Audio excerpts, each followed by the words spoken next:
Billions of rands flowing into political parties, into NGOs, into legal challenges and press releases and social media campaigns. En wat het verander? Nie die kultuur nie, nie die siel nie die sin van identiteit van 'n volk wat stilweg die draad verloor terug na wie hulle is nie. Here is what nobody tells you about power. Politics does not really inspire people.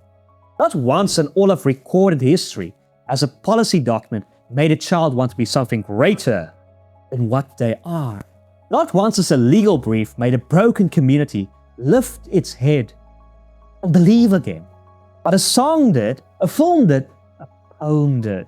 En die mense met die geld om daai dinge te maak, spandeer dit op die een instrument wat nog nooit eens 'n beskawing regtig getransformeer het nie. Hulle spandeer dit op politiek. En ons betaal die prys daarvoor.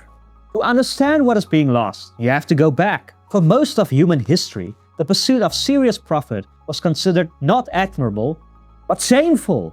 Aristotle called lending money for profit unnatural. The medieval church condemned usury. Across centuries, the accumulation of wealth was tolerated only if it was placed in the service of something beyond itself. En so die rykers gebou. Hulle het nie bloot net verbruik nie. Hulle het opdrag gegee om te bou. Lorenzo de Medici looked at a teenager named Michelangelo and said, I will give you the conditions to become what you are capable of becoming. Michelangelo lived in the Medici household for years. What emerged was the Sistine Chapel. But David, but Pieta, not genius by accident, genius that was given a home. Beethoven had Prince Lichnowsky, who housed him and paid his bills so his mind could roam free. Shakespeare had the Lord Chamberlain's men backed by English nobility. Raphael had Pope Julius II. Mozart had Emperor Joseph II. Bach lived at the court of Weimar. Sonder bevordering, sonder welvarende mense wat verstaan het dat kultuur nie 'n leksheid was nie, maar die suurstof waarvan 'n beskawing leef. Dat nie een van daardie name bestaan soos wat ons hulle vandag ken nie. Die groot kuns van die wêreld is nie deur die mark voortgebring. Dit is voortgebring deur mense wat van die mark bevry is deur diegene wat die middele het om dit te doen. When the church weakened and the monarchies faded, the restraints came off. The duty dissolved and the wealthy ran in two directions. Na die mark toe en na politiek toe. The artists followed. When patronage died, art went to whoever paid, and whoever paid was whoever the market rewarded. The market, unfortunately, rewards sensationalism over substance, outrage over beauty, because outrage clicks and beauty requires stillness. Kuns het middelmatig geword. En die kultuur waar het gevoel het dun geword. Worse, art severed from an established order, drifted towards deconstruction. Because deconstruction is exciting and construction is slow. The result is a cultural landscape that tears down faster than it builds. That tells the people their history is only shamed and offers nothing in its place. And then people wonder why they feel lost. Dit is nie net 'n Suid-Afrikaanse probleem nie. Maar hier is die wonde vars. Die behoefte aan 'n kultuur wat opbou eerder as vernietig is meer dringend hier as enige ander plek op die kontinent. In 2006 het 'n relatief onbekende musikant genoem Bok van Blair 'n liedjie opgeneem. 4 minute se melodie oor 'n boereoorlog-generaal wat deur die stof van 'n sterwende republiek ry. That song triggered a seismic shift. It captured the alienation of a people who have become politically marginalized, whose identity had no official home. Afrikaners took to singing it as a national anthem at stadiums, braais, pubs, and parties. 12 months after its release, the South African government expressed concern that it could become a rallying point for treason. The government was afraid of a song. Nie 'n party nie, nie 'n hofsaak nie, 'n liedjie. That is the power of a culture when it speaks to the bone marrow of who people are. And it was done with almost no resources, by one musician who felt something true and put it into melody. Now ask yourself, what could that same energy do, properly funded, and consistently sustained. Wat as ons 15 sulke liedjies maak? Wat is die miljoene rande wat die Oppenheimers gemors het op partye soos Rise, Mzansi en Action SA eerder gespandeer word op kuns? It touches the soul. There are stories sitting in the soil of this country, unfilmed, unsung, unwritten. A Cape farm boy who studied law at Cambridge, fought a British Empire with a rifle, then helped Churchill run the Second World War, helped draft the United Nations Charter, and was considered for Prime Minister of Great Britain. Ladies and gentlemen, this is not fiction. I'm talking about General Jan Smuts. This is just a few of his many achievements. By the way, there is no major film about this man. Not one. Daar's 'n biljoen oor Mandela, en dan is jy verbaas dat die Afrikaners nie geïnspireer voel nie. Johan Rupert, hierdie is jou Sistine Chapel. Christo Wiese, hierdie is jou Mona Lisa, oor dekades van nou af.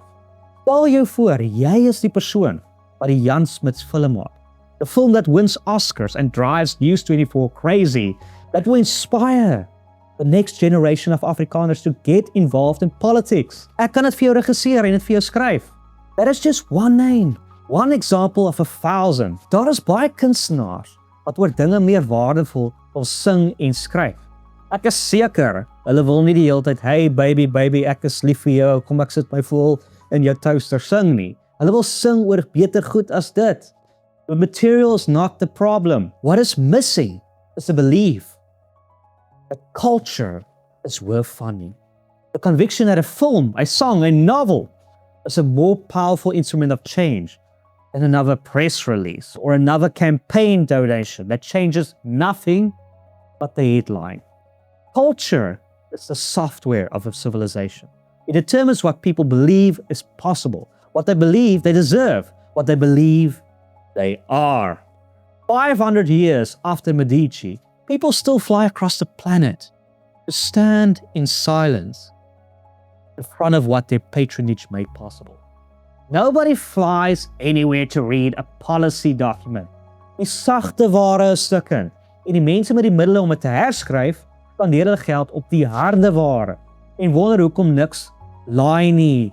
Wealth is not neutral. It is directional. It builds something or it builds nothing. And when it builds nothing of the spirit, it eventually loses its legitimacy. Not through revolution, through irrelevance. The Medici are gone. The banking empire is dust, but walk into any museum in Florence and you're still inside what their patronage made possible. Their name outlived their dynasty by 5 centuries because they chose to serve something larger than their balance sheet. Daardie keuse lê nou op die tafel in hierdie land vandag. Kultuur wag nie vir toestemming van die politiek nie. Dit is die grond waarop die politiek gebou is. En daardie grond verweer vinniger as wat enige hofsaak in staat is om aan te spreek. 'n Dilla song cost almost nothing to a rich person, and it broke a decade of silence. Imagine what a generation of properly resourced music, film, literature, and art could build. A cultural revolution, a golden age, not propaganda, genuine art, that kind that makes people feel something true about themselves that cannot be articulated in any other way. If you have wealth in this country, one question. What is your Sistine Chapel? Not what party do you fund, not what litigation carries your name. What story are you bringing into existence that a young South African will encounter and feel something change within them? Hou op om wanhoop te befonds. Almal weet die ANC is korrup. Om dit harder te sê, maak dit een gemeenskap moedeloos en 'n ander gemeenskap meer geradikaliseer. Dit is die enigste uitkoms. Dit was die enigste uitkoms vir 30 jaar. Dit help overall. Fund the story that shows what can be built. Commission the music that makes people proud of something real. Back the filmmaker, support the poet, the composer, the novelist writing something that will outlast every politician currently drawing a public salary. Op 'n tyd was dit beskou as jou heilige plig. En dat jy die groep in die steek laat as jy dit nie nakom nie. Wanneer jy jou champagne drink en jy 'n sigaar rook en vra hoekom mense nie geïnspireer is nie, dis omdat jy geld op daai goedjies spandeer, terwyl jy eerder op die volgende generasie kunstenaars behoort te spandeer, wat politici inspireer en by politiek betrokke raak. The Medici, did not save Florence by arguing about it. They built it, commission by commission. They built a world so beautiful that 5 centuries could not erase it.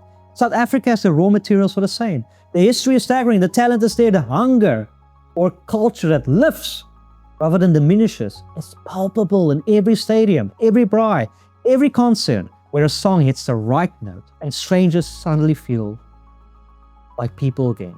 Dit het nie 'n politikus nodig nie, dit het nie 'n hofuitspraak nodig nie, dit het 'n beskermheer nodig.